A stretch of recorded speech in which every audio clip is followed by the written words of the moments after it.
안녕하세요. 돈이 보이는 부동산 본부입니다. 오늘 영상에서는 아파트와 주거용 오피스텔 차이점에 대해서 한번 알아보도록 하겠습니다. 요즘 아파트가 각종 대출 규제와 세금 규제 때문에 좀 투자하기가 어려운 상황인데요.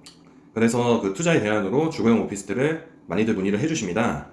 그래서 오늘은 그 둘의 차이점이 어떤 부분이 있는지 한번 알아보는 시간을 갖도록 하겠습니다. 일단 외부나 내부는 차이가 없습니다. 아파트하고 똑같아요. 제가 사진 이미지를 몇 장 준비해 봤는데요. 단지 배치나 내부 구조 이런 걸 봐도 똑같습니다. 이게 등기부 등본을 떼보지 않는 이상은 이게 아파트인지 오피스텔인지 분간이 안 됩니다. 내부도 잘 나왔죠. 주거용 오피스텔은 다 이런 식으로 아파트처럼 나옵니다.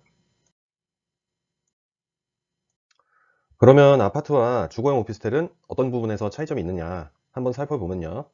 아파트는 일단은 이제 주택법을 적용받고요. 오피스텔은 건축법을 적용받습니다. 공부상 용도도 서로 다른데요. 아파트는 당연히 주택이고요. 오피스텔은 업무시설로 분류가 됩니다. 그리고 청약 조건을 한번 살펴보면요. 아파트는 청약통장이 필요하겠죠. 분양받으시려면. 오피스텔도 인터넷 청약을 하지만 청약통장을 따로 사용하지는 않고요. 신청금만 받습니다. 대부분 300만원에서 500만원 사이에 신청금만 받고 따로 청약통장 사용을 하실 필요가 없이 만 19세 이상 성인이시면 누구라도 분양을 신청하실 수 있습니다. 취등록세에도 차이가 있는데요. 아파트는 내가 현재 보유하고 있는 주택 수에 따라서 1%에서 12%까지 취등록세가 발생합니다. 다주택자이신 분들은 요즘에 취등록세뿐만이 아니라 양도소득세도 중과되고 종부세까지 낼 것을 생각하면 사실상 세금 내고 나면은 남는 게 없기 때문에 현재 아파트를 여러 채 투자하기는 불가능한 상황인데요. 그에 반해 주거용 오피스텔은 4.6% 단일세율입니다. 내가 기존에 주택이 몇 채가 있는지 상관없이 4.6%고요. 오피스텔을 10채를 사시던 100채를 사시던 취등록세 중과 없이 4.6% 동일합니다. 아파트처럼 취등록세가 8%, 12% 중과되지가 않아요. 그래서 요즘 아파트 투자의 대안으로 주거용 오피스텔을 많이 이제 보시는 거죠. 그 다음에 주택수 부분을 한번 이제 봐야 되는데요. 주택수는 이제 두 가지 측면에서 보셔야 돼요. 하나는 세금 계산 시 주택수. 그리고 하나는 다른 아파트에 내가 청약을 할 때 주택수 부분입니다. 먼저 세금 계산 시 주택수 여부를 살펴보면 아파트는 당연히 세금 계산할 때도 주택수에 포함이 되겠죠. 하지만 오피스텔은 주택수에 미포함입니다. 그런데 여기서 이제 조금 부연 설명을 해드리면 주거용 오피스텔이 주택수에 포함된다고 아시는 분들이 많은데요. 오피스텔은 원래 건축법을 적용받는다고 아까 처음에 말씀드렸잖아요. 그리고 용도 자체가 업무시설로 간다고 말씀드렸습니다. 원래 용도 자체가 주택이 아니기 때문에 오피스텔은 주택수에 포함이 안 됩니다. 근데 요즘에 집값이 너무 막 폭등을 하니까 정부에서 부랴부랴 갑자기 규제를 합니다. 어떤 규제를 하느냐? 오피스텔은 원래 주택은 아니지만 지금 집값이 너무 오르고 있으니 오피스텔도 주거로 사용하는 게 분명한 경우는 주택으로 간주해서 앞으로 취득세나 양도세 등 세금 계산을 할 때는 주택으로 보겠다라고 규제를 합니다. 말이 안 되죠. 아니 원래 용도 자체를 업무시설로 허가 내주고 분양 다 해놓고 자기들 맘대로 갑자기 주택으로 보내 안 보내? 세금을 걷네 안 걷네? 이게 무슨 소리야? 말이 안 되는데 국토부에서 강행을 하더니 말이 안 되지만 어쨌든 현재는 이 법을 적용받고 있습니다. 그래서 뭐 어쨌든 간에 주택수 부분을 계속 얘기해 보면 내가 주거용 오피스텔을 분양받았다고 해서 바로 주택수가 늘어나는 것은 아니고요. 실제로 입주를 했다든가 전세를 줬다든가 이렇게 주거용으로 사용하는 게 확실한 경우 양도세나 종부세 등 세금 계산을 할 때만 주택수에 포함이 되는 겁니다. 그래서 원래는 주택이 아니지만 꼬투리를 잡아서 정부에서 어떻게든 세금을 더 뺏어가려고 노력을 하는데 사실상 이미 이제 많은 분들이 주택수 산정에서 빠져나가는 방법을 알고 계시고 잘 활용하시면서 절세를 하고 계십니다. 제가 좀 공개된 자리에서 말하기는 어려운 내용이니 영상에는 따로 남기지 않겠습니다. 나중에 뭐 댓글이나 뭐 이런 문의를 통해서 따로 연락을 주시면 좋을 것 같아요. 그 다음은 이제 내가 아파트 청약을 할 때 주택수 포함 여부입니다. 아파트 청약을 하실 때, 그러니까 이제 다른 아파트, 지금 내가 갖고 있는 거 말고 다른 아파트 청약하실 때 이미 주택을 보유 중이시라면 국민주택은 청약이 불가능하겠죠. 그래서 아파트, 빌라, 타운하우스, 전원주택 등 모든 주택으로 분류된 상품들은 분양을 받거나 매수를 하시면 청약에서 국민주택 아파트를 분양받는 건 불가능하고요. 기존 주택을 처분하는 조건에 하나여 민영주택은 1주택자까지는 청약이 가능합니다. 만약 내가 1주택이 있고 작은 빌라 하나를 매수하셨다면 당첨이 불가능합니다. 그에 반해 오피스텔은 분양을 받던, 매수를 하시던, 입주를 하셔도 청약통장 사유 시에는 주택수에 포함되지가 않습니다. 왜냐? 처음부터 용도가 주택이 아니었어요. 주택이 아니죠. 좀 어이가 없는 부분이기는 해요. 세금 거둘 때는 주택으로 보겠다 그러고, 또 청약할 때는 주택으로 안 본다 그러고 막 이러니까 헷갈립니다. 하지만 어쨌든 우리는 이거를 잘 이용하면 아파트보다 훨씬 좋은 투자가 가능해집니다. 그거는 제가 영상 후반에 다시 설명드릴게요. 그 다음에 아파트는 그 거주 의무가 있습니다. 공공택지냐 민간택지냐 따라서 조금은 다르지만 분양가 상한제가 적용받는 아파트들은 거주 의무 기간이 생기고요. 오피스텔은 따로 거주 의무 기간은 없습니다. 그러니까 이제 예전에 아파트는 계약금만 가지고 분양받아 놓고 전세 굴리다가 시세가 오르면 입주를 하거나 매도를 하거나 이런 갭 투자가 가능했는데 현재는 이게 안 되는 거죠. 분양받으면 무조건 입주해야 하기 때문에 예전 같은 갭 투자는 불가능해졌습니다.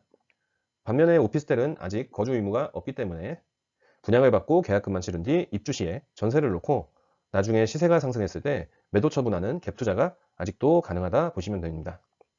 그리고 아파트 같은 경우는 지금 자금 조달 계획서가 이제 거의 의무나 마찬가지죠. 요즘 수도권은 거의 조정지역 이상이다 보니까 사실상 수도권 지역은 분양을 받으실 때 자금 조달 계획서랑 소명 자료를 이제 제출을 하셔야 하는 반면에 오피스텔 같은 경우는 자금 조달 계획서가 작성을 하실 필요가 없습니다. 그리고 입주 때 담보대출 부분도 살펴보면 아파트는 투기과열지구, 조정대상 지역, 비조정대상 지역 이렇게 지역에 따라서 차등이 있습니다. 하지만 오피스텔 같은 경우는 지역에 무관하게 최대 70%까지 대출이 나오고요. 그리고 아파트는 DSR 규제에 40%를 받습니다. 반면에 오피스텔은 DSR 규제를 적용받지 않고요. 그런데 이렇게 간단하게 설명드리면 본인이 대출 한도가 얼마나 나오는지 감이 안 잡히실 거예요. 그래서 이 대출 부분을 좀 더 자세히 알아보도록 하겠습니다. 한 가지 예를 들어 보겠습니다. 경기도에 사는 홍길동 씨가 조정대상 지역 안에 9억짜리 주택을 매수한다고 가정을 해볼게요. 홍길동 씨의 연소득은 세후 4천만 원입니다. 홍길동 씨는 현재 아무런 대출도 사용 안 하는 상황입니다. 먼저 홍길동 씨가 아파트를 매수할 때 얼마나 자금이 필요할지 계산해 보겠습니다. 일단 조정대상 지역이니 담보대출은 50%가 나오겠죠. 서민 실거주 요건을 충족하시면 추가 10%가 더해져서 60%가 나올 거고요. 일단은 50%로만 계산을 해보겠습니다. 그러면 매매가 9억에 50%니까 담보대출이 4억 5천만 원이 나오겠죠. 원래는 이게 정상인데 아파트는 여기서 DSR 40% 규제를 또 적용을 받습니다. DSR 한도까지 충족이 되셔야 집값의 50%가 대출이 가능하신 거예요. 그럼 DSR 40%가 뭐냐? 간단하게 설명드리면 홍길동 씨가 현재 가지고 있는 모든 대출을 합친 다음 홍길동 씨의 연소득을 파악한 뒤에 현재 사용 중인 대출금과 비교해서 대출 한도를 조정해서 주겠다는 겁니다. 그래서 홍길동 씨가 가지고 있는 신용대출, 자동차 할부, 그 외에 모든 대출을 합쳐서 현재 홍길동 씨가 받고 있는 연봉에 비해 대출금이 너무 많다 그러면 홍길동 씨가 집을 담보로 대출을 받는데도 은행에서 대출을 안 해줍니다. 그러면 지금 홍길동 씨는 연봉이 세후 4천만 원이고 현재 어떠한 대출도 안 쓰고 있는데 담보대출은 얼마나 나올까요? 담보대출금이 2억 8천밖에 나오지 않습니다. 나머지 6억 2천은 본인이 납부하셔야 해요.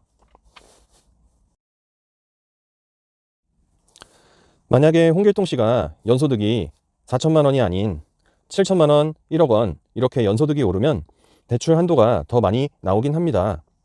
그런데 어찌됐든 집을 담보로 잡히는데도 내 연봉이 받쳐주지 않으면 아파트 매수가 많이 힘들어진 상황입니다.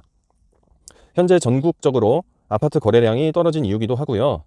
집을 사고 싶어도 대출을 안 해주니 집을 살 수가 없습니다. 여기에 여차저차 어떻게 잘 대출이 나와도 아파트는 원리금 상환을 하셔야 하기 때문에 한 달에 꽤 많은 돈을 매달 갚으셔야 합니다. 대출이 얼마나 발생하는지에 따라서 한 달 납입금은 좀 다르겠지만 어쨌든 일반적인 직장인 연봉으론 원리금 상환은 많이 부담이 되는 상황이고요. 자, 그럼 오피스텔 똑같은 매매가 9억짜리를 한번 비교해 보겠습니다. 일단 오피스텔 같은 경우는 지역에 무관하게 담보대출이 최대 70%까지 가능하다고 말씀드렸잖아요. 그리고 DSR 규제도 적용을 받지 않습니다. 그래서 담보대출금이 총 얼마나 나오는지 계산을 해보면 6억 3천만 원까지 담보대출이 가능하시고요. 실제 필요하신 자금은 2억 7천만 원 정도 됩니다. 여기에다 오피스텔 같은 경우는 원금 상관없이 이자만 납부하는 거치식 대출이 가능하기 때문에 한 달에 들어가는 월 납입금이 아파트에 비하여 상대적으로 많이 저렴하다고 볼 수가 있겠습니다. 그래서 앞에 설명드린 내용들과 대출 부분 등을 종합적으로 비교해 봤을 때 현재로서는 아파트에 비해서 주거용 오피스텔이 실거주를 하거나 투자를 하기에 진입장벽이 훨씬 낮다, 이렇게 보시면 될 것 같고요. 그리고 많은 분들이 오해하시는 부분이 있어서 좀 짚어드리고 넘어가려고 해요. 어떤 부분이 있냐면은 아파트와 오피스텔은 분양할 때 평수를 표기하는 방식이 다릅니다. 아파트는 주택법을 적용받기 때문에 서비스 면적이 있습니다. 반면에 오피스텔은 건축법을 적용받기 때문에 서비스 면적이 안 들어가죠. 그래서 표기는 같은 전용 84 타입인데 실제 평수는 아파트 전용 84 타입은 서비스 면적까지 포함해서 34평 정도 보시는 게 맞고요. 오피스텔 전용 84 타입은 서비스 면적이 안 들어가기 때문에 실평수가 25평이라고 생각하셔야 합니다. 그런데 이걸 가끔씩 보면 그 모델하우스에서 근무하시는 상담사분들이 본인들 상품을 좀 더 이쁘게 포장하기 위해서 같은 84 타입이니까 아파트 84 타입하고 비교를 하시는데 이거는 잘못된 비교입니다. 아파트 동일평수와 비교를 할 거면 아파트 59 타입이 거의 25평이에요. 이거랑 오피스텔 84가 같은 평수입니다. 그래서 주변에 주거용 오피스텔 관심 있게 보시는 물건이 있다면 그 동네 아파트 25평 시세와 오피스텔 전용 84 타입 분양가를 비교하시는 게 맞습니다.